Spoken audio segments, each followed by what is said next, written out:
Good day, everyone. Meteorologist Mark Mulner here. Thank you for joining me for this edition of Weather Eastern. We have our tropical update featuring Major Hurricane Bonnie in the Eastern Pacific.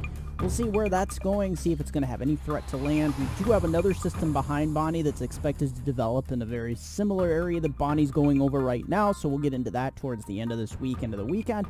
And if that weren't enough, we got severe weather across North America, especially from the northern plains down into the mid-Atlantic. We'll go over all that and developing drought, especially into parts of the Northeast. Let's get into it. All right, so taking a look at Major Hurricane Bonnie here, going to continue to be a major hurricane through at least early afternoon Wednesday before we start to taper it towards Category 2 Thursday, and then by Friday we'll be heading into cooler waters by Category 1 hurricane.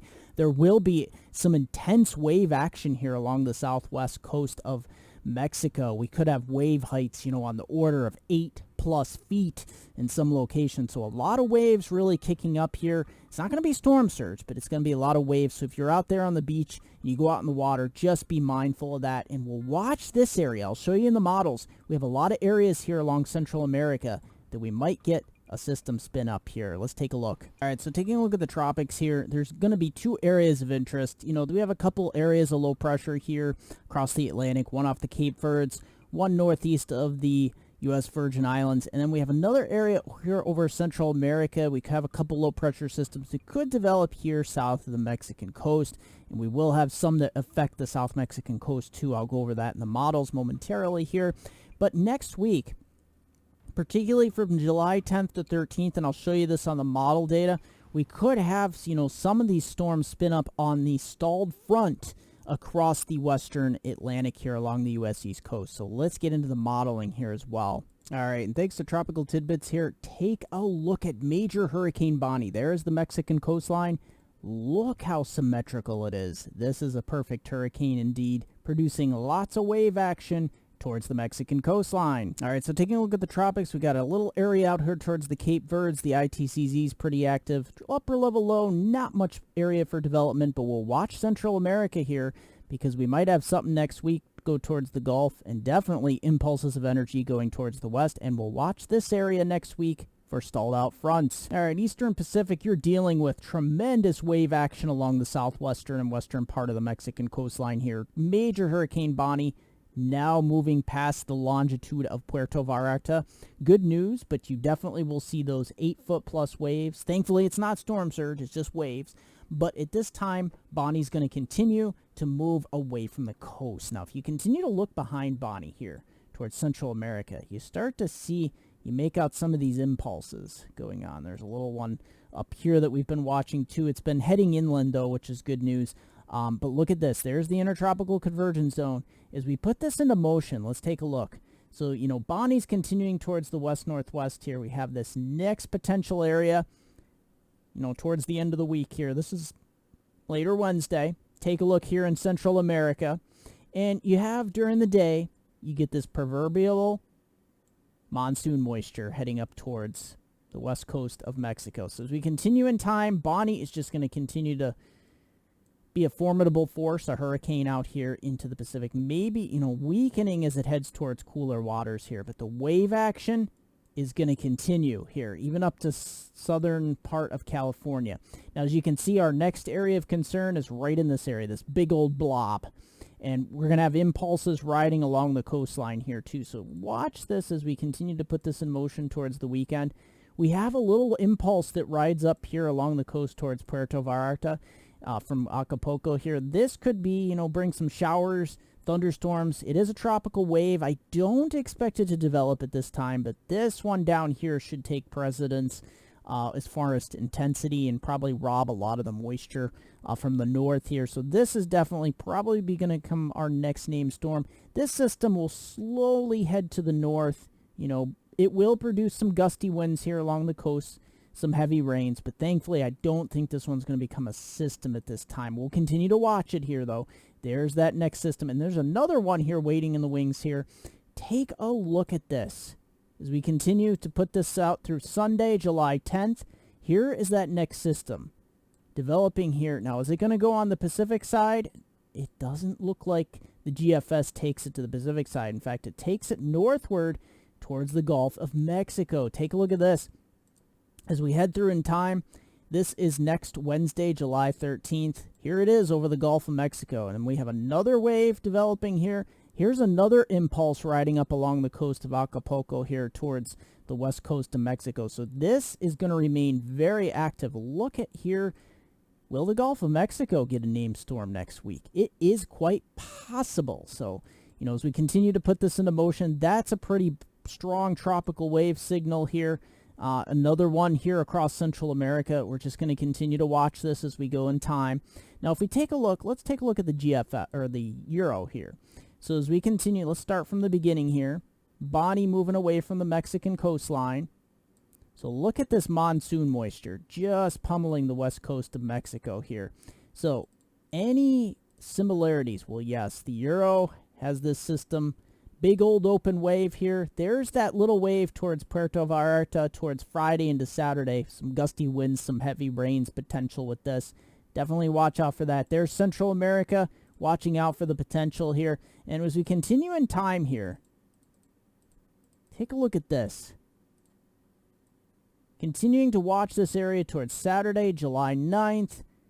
There's Bonnie in the open Pacific there. As we continue to watch, there is another flare-up towards just west of Acapulco here, south of Puerto Vallarta. Definitely got to keep our eyes on some of these waves as they head to the north here. So let's take a look at the Euro for the Atlantic here. So here we go. We got high pressure pretty much dominating in control. It's much further to the northeast here, so that could allow systems, anything that does try to develop, to maybe recurve out here, but we're not looking for much development this time of year out in the Cape Verdes. But let's see, we'll keep our options open here because things have been pretty active. We just don't have, anything at the current time that's really conducive. Sometimes we have one of these fronts. You see this front coming off the coast towards the weekend. So we're kind of getting some dry, high pressure building in behind it. But you know what? You don't really see much of anything. Most of the action is down here in Central America, and it will pivot these tropical waves out here across the eastern Pacific. And look at this. This is like a strong, drawn-out area low pressure. This is Sunday, July 10th. So this is the kind of area that I'm going to watch this time of year for development along the East Coast. And we do have an area of low pressure forming here. So definitely want to keep our eyes on that. Another area here in the Southern Caribbean, but this will be more of a factor heading into the Eastern Pacific towards next week. So we want to keep an eye on that. As we go further in time here, look at this. See these little low pressure centers forming? One of these could develop into something. So I definitely want to keep my options open for the East Coast here heading into next week. So some of these could propagate into a named storm. So definitely want to put those on our radar. If we actually take a look, let's take a look at the GFS here momentarily into the Atlantic. So we continue in time. See if we see the same sort of stuff as we did on the GFS. There it is. So we're heading into Sunday, July 10th. There is those little several areas of low pressure that you got to watch for along these stalled frontal boundaries that are all long and strung out here. But the high pressure here on the GFS is a little bit further to the south and west. So that keeps things a little bit more on the northern fringe here, so anything that we're to try to develop would be more pushed towards the East Coast. Don't see anything down here, but look at the Caribbean. There's that area of low pressure Monday, similar position as it was on the Euro. So as we put this in time, look at that low pressure potential for a named storm. I'd say so. Here's another area of low pressure forming. We'll have to watch across Central America. Definitely an interesting time. The GFS is up to its old tricks. Do we believe the GFS on this? It's possible. Definitely want to keep an open mind because there is a lot of instability here into the Western Caribbean. And look at that. GFS wants to push all its moisture and potential low. Could we have a potential system develop in the Gulf of Mexico next Wednesday, July 13th? We'll have to keep our eyes on it here. But you can see here across the Atlantic, high pressure is dominant in control. ITCZ is still pretty far to the south here, so we're not going to get anything major developing here. All right, so if you're severe weather for your Wednesday, the midpoint of your week already, look at that. From North Carolina all the way up to Ohio and Indiana. This is where we're going to be looking at a damaging wind threat. Thankfully, there's no tornado threats in here. There's a big hail and wind threat up here in Montana as well. Now, I'm going to switch the map here to Thursday. Not much of a difference here. Look at this. The same areas, just a little bit further north here to include D.C. and all the way up towards Delmarva, and then up here in Montana again. All right, so we're going to start off with the mesoscale discussion here with the HRRR model. It gives us a really good idea of which areas are going to see severe weather. So we're heading off to midnight on Tuesday night here. So take a look. We're going to head into the early morning hours. And what we have going on here is quite some complexes of thunderstorms. We have this one here across central Ohio that could be a problem just southwest of Cleveland. Also, the Chicago area is going to continue to get hammered overnight here. You can see just a terrible area of showers and thunderstorms. Now, up here in the northeast, you might see a few stray cells here up into parts upstate New York and northern Pennsylvania, down in through parts of New Jersey, Long Island, and then some generalized rain, heavier rains up here in New England, beneficial rains. That's what you want to see. But, you know, as we head through time here, let's take a look. You head through 2 a.m. These complexes of thunderstorms, you can see, they become a little bit more conglomerated. These cells start to really form. You can see into this solid type mesoscale convective system here. Look at that across Chicago, continuing, turning into a heavy rain threat overnight as well. So take a look at that. So let's actually continue throughout the night here as we head towards, say, 4 a.m. here. Take a look at that. So yeah, we have some heavier showers and thunderstorms continuing here across Ohio. You're going to be getting hammered southwest of Pittsburgh.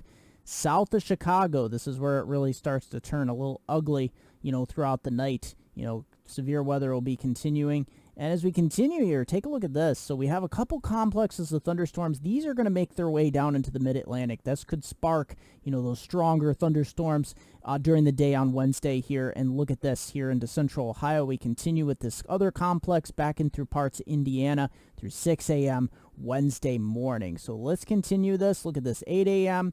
So we start to weaken them just slightly, but you know what? Let's zoom in here because this is not weak by any stretch of the imagination, even for this time of morning. These are some pretty strong thunderstorms across the Dayton area, Columbus area, Charleston, northeastern, extreme northeastern part of Kentucky. We're going to have to watch this area as we head throughout the day because watch this. You know, as we head through, here's noon. So we're still getting these clusters, you know, and this is going to develop into something. But look at this cluster heading down into parts of Virginia here. You can see, now look, for my friends in the Northeast, you're going to eke out a pretty good day up here in the Northeast. But look at, this is the ring of fire scenario here. Look at this. This is going to continue with this ring of fire. And this is going to be kind of one of those broken record patterns. So let's continue throughout the day. We'll finish off here with the HRRR model. Take a look at this. So this is 3 p.m. Wednesday. Look at some of these powerful storms, even up towards Philadelphia, but look at Richmond, down through parts eastern Kentucky, West Virginia here, and continuing along the Ohio River here. We have several clusters of mesoscale convective system potential here. As we continue throughout the afternoon, Look at some of these monstrous supercells towards 4 p.m., the peak heating of the day here. Look at this, heading from Ohio down into parts of Kentucky and West Virginia. Some of these could be pretty powerful. And look at that. Some of these could be big hail producers as well. Look at that over to South Jersey as well. We could be looking at some stronger cells just south of Pittsburgh and then southern Virginia into North Carolina.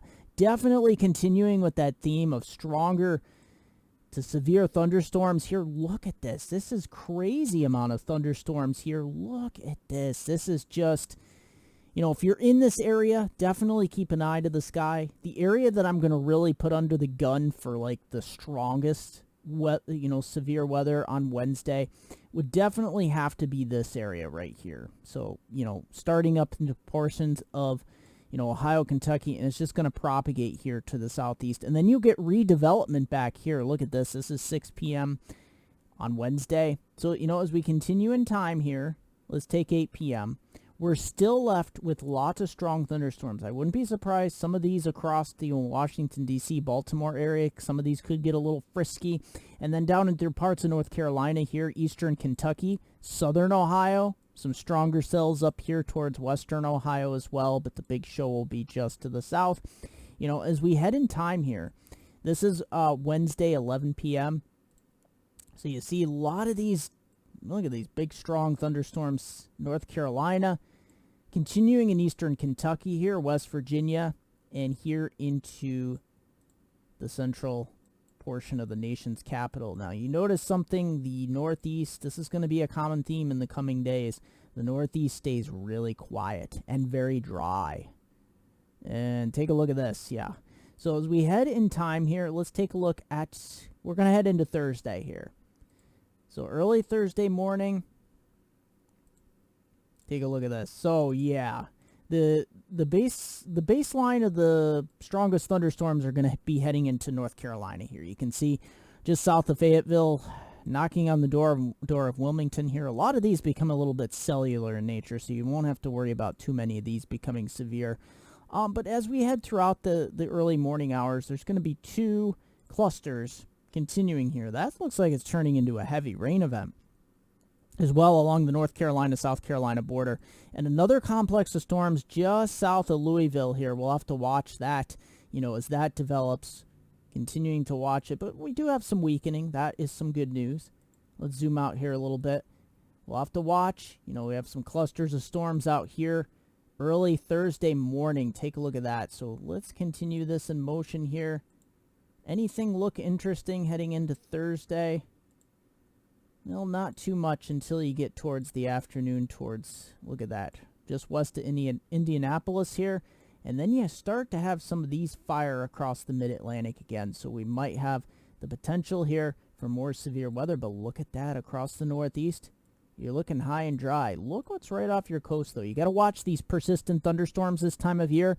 They actually could lead to a potential tropical system. As we take a look at the U.S. drought monitor before we go into the Northeast, this is definitely just a more than a decade-old drought, even up here into parts of Montana, really, as of late.